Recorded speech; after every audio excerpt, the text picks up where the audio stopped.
All right, Ecclesiastes for beginners. This is lesson number 4. The title of this lesson, A Time for Everything.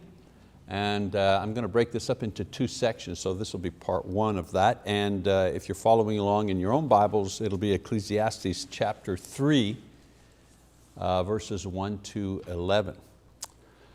So we've said that in this book, Ecclesiastes, Solomon documents his search for meaning in different lifestyles, different modes of thinking about life. And basically thus far he has examined life from various perspectives. Just review these for a moment. He's reviewed life from the perspective of pursuing sensual pleasure. And his conclusion is that it's all enjoyable. I mean, sensual pleasure is wonderful, but it's not profitable. You can't build on it. Then he examined the life lived wisely or foolishly. And his conclusion there was that both of these lifestyles, wise and foolish, both of them end in death. And therefore, in the end, one really isn't much better than the other because they both end up exactly the same way. And then the pursuit of meaning through one's activity here on earth. And he concludes several insights about man's work life.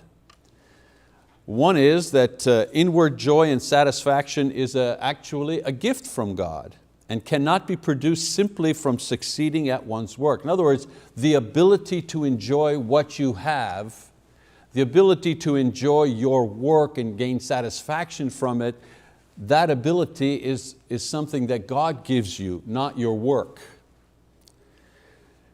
He also says that when one is right with God, that person can derive profit not only from his own work, but also from everyone else's work. The idea being you either are able to appreciate someone else's work rather than envying that person's work or trying to capitalize and build profit from someone else's labor rather than manipulate or exploit them. So in other words, if you're satisfied with your life and with your work because you have a relationship with God and He has enabled you to enjoy your life and to be content, you can also be happy for somebody else. You can also rejoice when someone else succeeds. Even if someone else succeeds beyond your own success, you can still be happy for them if you already are able to find contentment in life. And also Solomon now explores the context in which a person's life and work is carried out, and that is the framework of time itself. Remember we said he's going to look at work in the framework of time. So first he looked at work and drew the conclusions that I've just mentioned. Now he's going to examine time. That famous passage, there's a time for everything. This is what we're going to look at here. Now before we study the text about time, we need to perhaps get a few definitions about time itself. What it is, what is time, a definition? A measurable period during which events occur. I mean, it's not the only definition, but we can work with that definition. What is time? Time is a measurable period during which events occur. Why is time so important? Well, it's not important in itself, but it measures events which are irretrievable once they pass. We say you can't stop time. What do we mean by you can't stop time? Well, the things that happened have happened and they've gone by. You can't go back and get them. And also, time is a reminder of the passing and movement of life. Time in life, we see our life passing by with all the events. Hopefully we're marking it with some of the happy marking points in life. Your 21st birthday, or when you get out of the military, your first job, getting married, having your first child, those type of things, buying your first home. All of these are marker points in life, supposedly giving us some joy, but at the same time reminding us that time is going by. We just can't go back and get those things anymore. When did time begin and when does it end? Well, concrete events concrete events and changes began with creation, and thus did time. What does the Bible say? In the beginning. What is in brackets there that isn't mentioned? Well, in the beginning of time. In the beginning means that's when time begins. Genesis 1:1. And time will end when what time measures and the instruments by which time is determined, planets, stars, when these things cease to be, at Jesus' return, then so will time end. And so Solomon examines the context in which a person's life is lived out. Time and the events that take place throughout the time that a person spends here on earth. And he concludes that the events, the times, in one's life are cyclical in nature, and like nature itself, when examined, are in themselves pointless. You know, I've told you before, this is not, the first part of this book, not a happy book. I mean, you almost want to despair. You know, you're in despair already. He's looked at work and he said, oh, it all comes to nothing, it's pointless. No matter what you build, you know, you're going to die. And after you die, some fool will get everything you've worked hard to build, some fool will get it and just waste it. You know, oh, thanks, I needed that. So we begin in chapter 3, verse 1. And he says, there is an appointed time for everything, and there is a time for every event under heaven. So the reference to time and its cyclical nature is alluded to right here in the very first verse. And in the following verses, he's going to refer to 14 pairs of opposite events which occur at appointed times. Now the fact that they are mentioned in multiples of 7 and that they begin with birth and death is significant. In other words, the way that the passage is laid out is significant. Opposites suggest the entire gamut of experience. So when he mentions opposites, you know, the time to be born, the time to die, what he's saying, and everything in between that I have not mentioned. All right, that's the significance of the opposite. It's a poetic device called merism. The number 7 suggests completeness. Now the Jews had assigned a certain meaning to certain numbers. For example, the number 3 was a reference to God. Number 4, the world or the creation, you know, north, south, east, west, you know, 4 corners. The number 7, God and His creation together. Okay, the sum of everything. Number 7. And number 10 also referred to something that was mature, something that was complete, something that was ripe. 10. We have 10 commandments, for example. 10. And the number 1,000 meant something was fully matured, something, you know, you could not add anything to it, something God Himself only knows. You know, we have the 1,000-year reign, you know, we talk about it in Revelation. 10 times 10 times 10 is 1,000. So that's, you know, it's not just mature, 10, it's 10 times 10 times 10. It's fully mature, the full time. Okay? So even though he doesn't mention every conceivable event in life, the things he does mention and the way that he arranges them is meant to convey the idea of the total of life and the total experiences of life. So each time, he says, has its significance and teaches important lessons, but the sum total of these do not constitute the whole meaning of life. There's the point he makes. So he refers to everything that happens in life symbolically in the way he lays everything out. Okay, 2 sets of 7, everything from beginning to end. And his point is, even though I've mentioned everything here, all of this together still does not equal and still does not teach us what life is all about. So let's go through them and let's see his conclusion. So he begins, he says, there's a time to give birth and a time to die. So the beginning and the end of life, the common experience of everyone, and the experience that reduces everyone to a common denominator. Kings and paupers, they both are born and they both die. A time to plant and a time to uproot what is planted. So a time of renewal and a time of change refers not only to the growing seasons of the farmer and the cycle of preparing, planting, and harvest, but also to those seasons of our own lives when we are in stages of growth and development and learning, perhaps rethinking old ideas.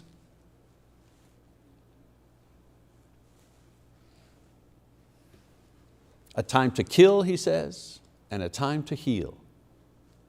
Destruction, restoration. Now in that day and time, a family could avenge the death of one of their own. And so they had cities of refuge. We read about that in Numbers 35, verse 6. So if someone accidentally killed someone, there were no police forces, there were no cops to call. That person who had accidentally killed somebody could go to one of these cities of refuge and take refuge there, because it was legal, it was permitted that someone in the family of the deceased could avenge that family of that person's death. But if the person who had committed the either crime or the accident was in a city of refuge, then the elders or the leaders of that city would have a trial, if you wish, a hearing to hear all the facts and render some sort of decision. And so there was a time for this kind of justice, he says. And then at other times, restoration and healing was the order of the day. A good example of this is Mephibosheth, a character in the Old Testament. He was Saul's grandson. Saul, the first king of Israel, had a grandson, and this grandson was crippled in both of his feet. And he was Jonathan's son. And Jonathan and David were friends, good friends, and David had promised Jonathan that he would protect his child. And so David, because of his love towards Jonathan, spared the life of this man and supported him because of his oath to Jonathan. So there was a time for war. David was at war for many, many years. He was in conflict with Saul for many, many years. So there was a time for destruction, but then there was a time for renewal. There was a time for restoration. And so Mephibosheth received mercy and care from the hand of David. Sometimes we're at war, destruction, sometimes restoration. A time to tear down and a time to build up, demolish and rebuild. Urban renewal, the cycle of rebuilding, remodelizing, modernizing. Isn't it strange? You go into a city, well, even Oklahoma City. When I first came here many years ago, you drive downtown, there was this oh my goodness, abandoned warehouses, and there was not much going on here. And you figure, boy, this is terrible. Nobody would want to be down here. And then all of a sudden, the city gets a plan, and all of a sudden all those abandoned warehouses they change the name. They're no longer abandoned warehouses, they're lofts. We now call them lofts at $2,500 a month for rent. And there's something really nice about maintaining that old scratched up floor where all the machines were, and the chipped brick. And oh no, leave the columns in the ceiling. No, that adds, tin up in the ceiling? Sure, oh no, leave that there. Yeah, that's part of the charm, isn't it? So there's a time to demolish stuff. There's a time to rebuild. There's a time to restore these type of things. He says a time to weep and a time to laugh, sorrow and joy. Life is a continuous cycle of events to create one or the other. Things are happening to us in our life that make us laugh or cry. Many times we make ourselves miserable because we try to avoid sorrow, or we see it as an aberration in life and thus learn nothing. But Solomon says that it's a natural part of life. It has its time. Sorrow has its time.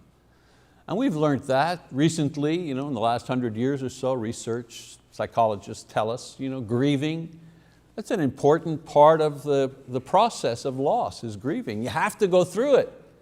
I mean, the rule about grieving is you can put it off.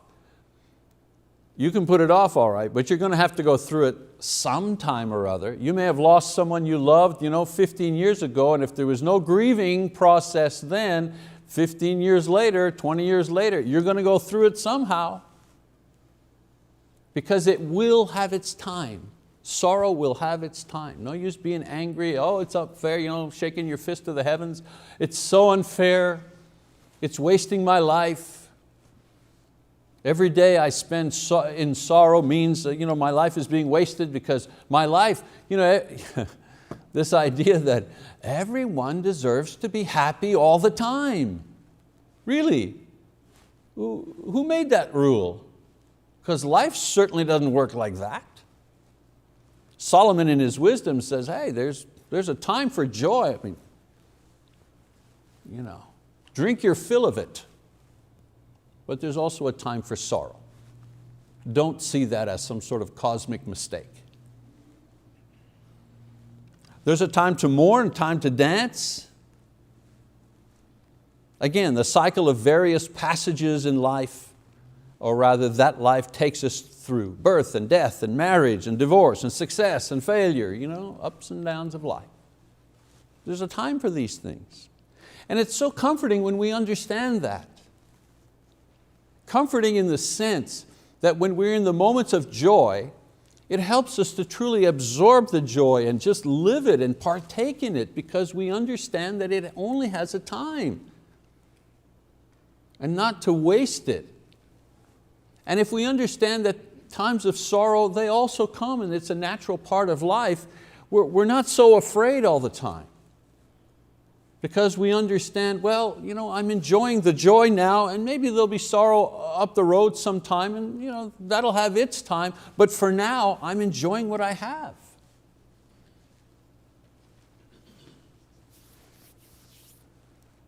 There's a time to throw stones and a time to gather stones. So a time to select here, time to reject. This could refer to the process of gathering building materials that are suitable. The idea is that there are moments when we choose, for example, our career or our friends, our home, our partners, our marriage partners. And then there's a time to reject what's before us. The point here, we don't have to go through every open door. We often pray, Lord, please open a door of opportunity. Okay. I've made that prayer. I've encouraged others to make that prayer. Please, Lord, open a door of opportunity, whatever that is. But did you understand that Satan could also open doors of opportunity? Have you ever thought about that? Not every open door of opportunity comes from God. You have to examine that opportunity. Opportunity for what? Oh, you got the opportunity to get a new job that pays 30% more. Only thing is you'll have to move to some obscure village in London or in England in order to get that job. Is that an open door of opportunity? Yes. Is it a godly opportunity? Wait a minute, there's no church there. I'm going to have to uproot my kids from school. I'm going to have to just throw everything away that I've built here, take a loss on my house. I'm 42 years old, maybe I don't want to go, I'm not 42, but I know you were thinking that, but you know what I'm saying? Not every open door is an opportunity. So there's a time to select, there's a time to walk through, and there's a time to say, maybe not. I should have used this example. Last week, there's a brother in the Lord who called me from Edmonton. You know where Edmonton is? Edmonton in Canada, in Western Canada, northern Western Canada.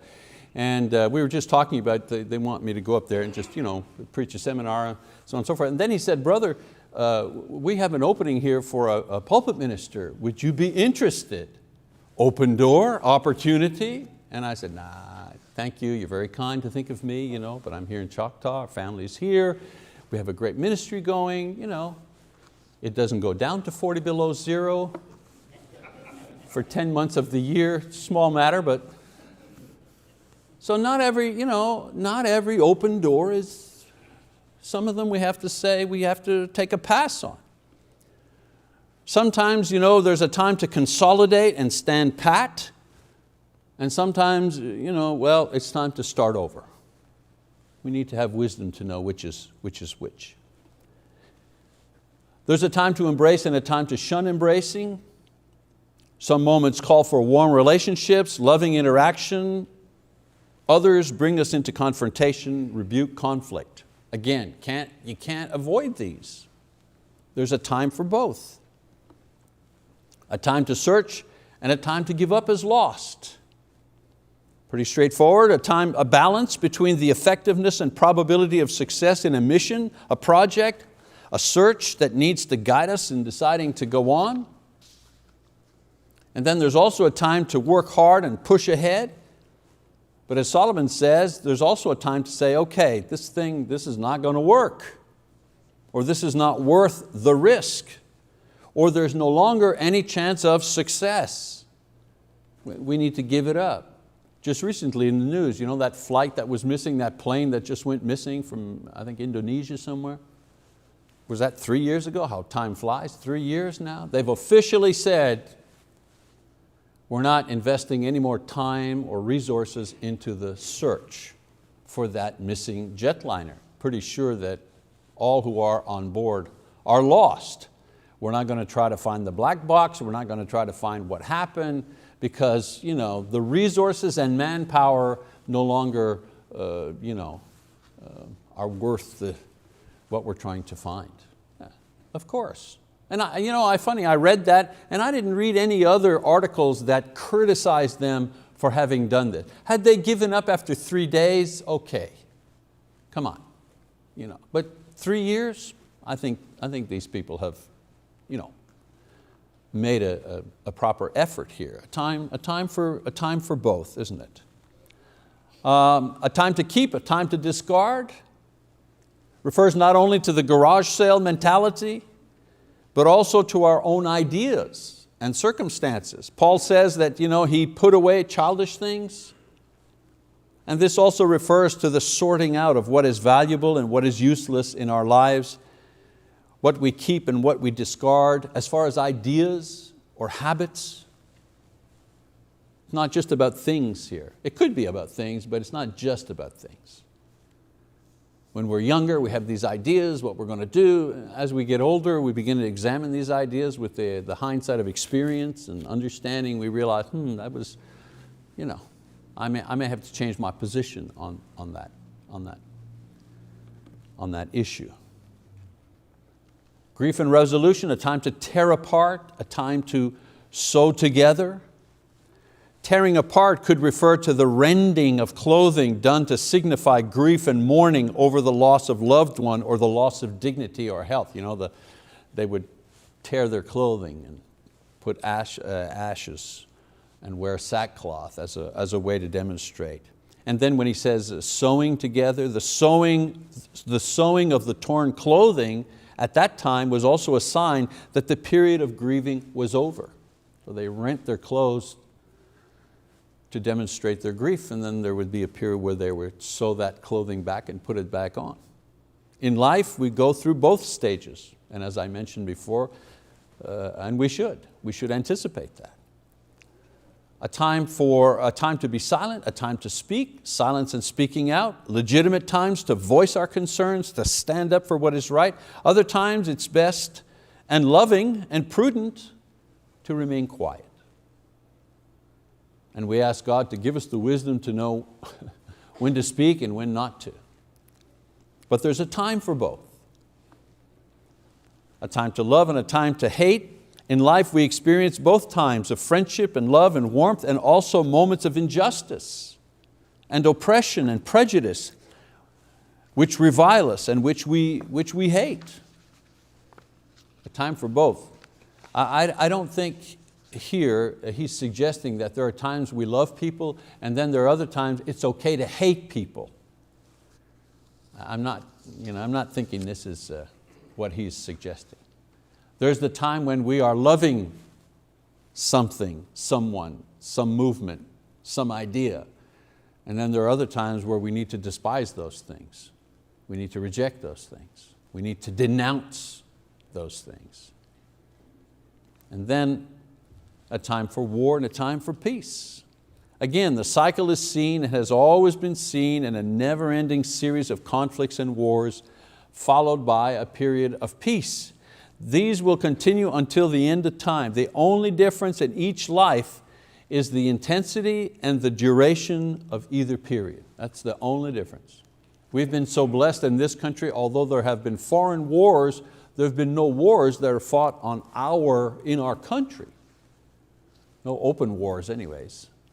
And that's a great blessing. The people of Europe can't say that. Many other nations can't say that. So we get to verse 9. He's gone through all of these 14. We get to verse 9 and he says, what profit is there to the worker from that in which he toils? So what's his conclusion? Well, he says, what's the profit? What advantage is there in all of these experiences? So Solomon reviews the whole of man's experience in the context of time, and he seeks to find out what all of these experiences mean or lead to. And the answer implied here is that there is no profit. There is no point to it. The sum total of all of man's experiences measured in time, in the time of his life, amount to nothing more than a cycle of experiences common to all people. Everybody lives and dies. Everybody loves and hates. Everybody builds and breaks down. Everybody experiences all of these things. It just keeps going round and round and round and round every generation.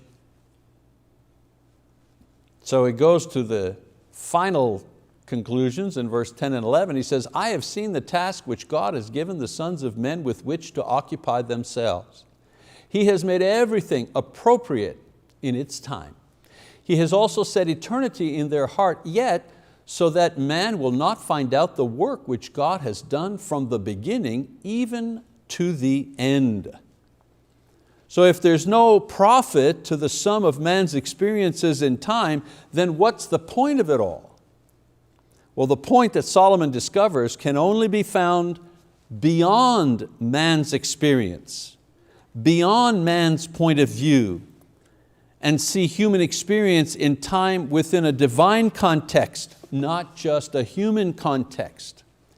In other words, time only makes sense when considered within an eternal framework. Solomon, looking at time within eternity, draws three main conclusions here. Number one, God has made everything appropriate or beautiful in its time. In other words, there is order in the seasons as well as in our lives. From the eternal perspective, every event and experience in time works for God's purpose and is appropriate because of that reason.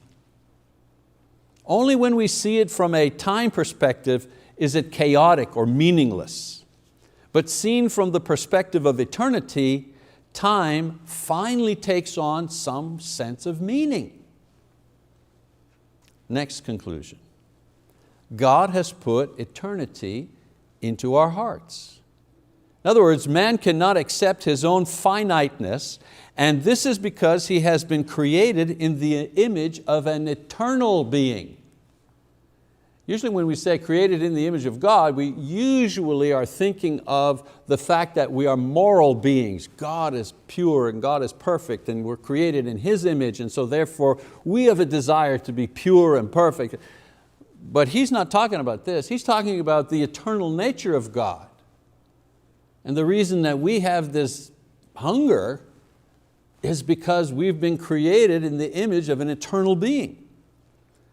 So this vision of eternity is what fuels our curiosity about tomorrow, as well as what the distant stars are like.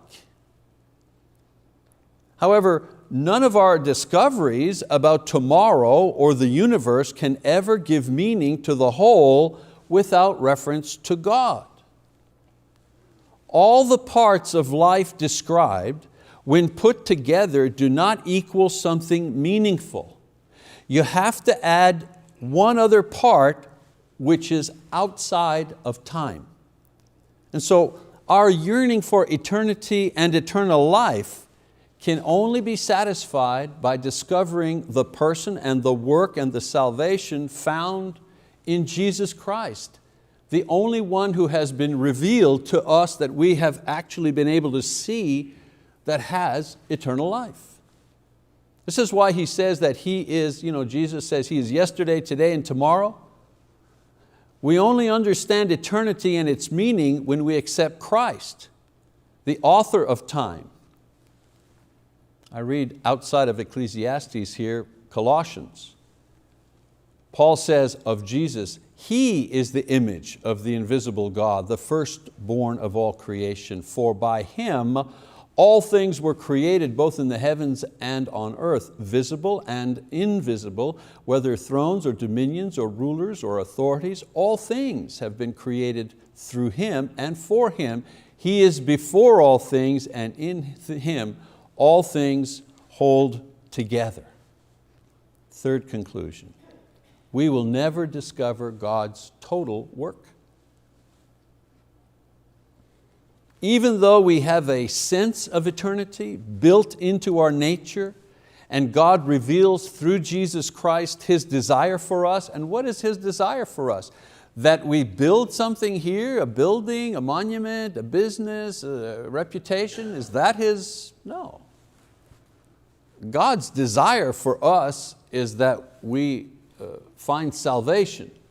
But it doesn't stop there. His desire for us is that we resurrect from the dead. His desire for us is that we put on a glorified body, meaning a body suitable to live in the dimension where God is. Okay? And also, His desire for us is exaltation. Resurrection, glorification, exaltation. Exaltation to what?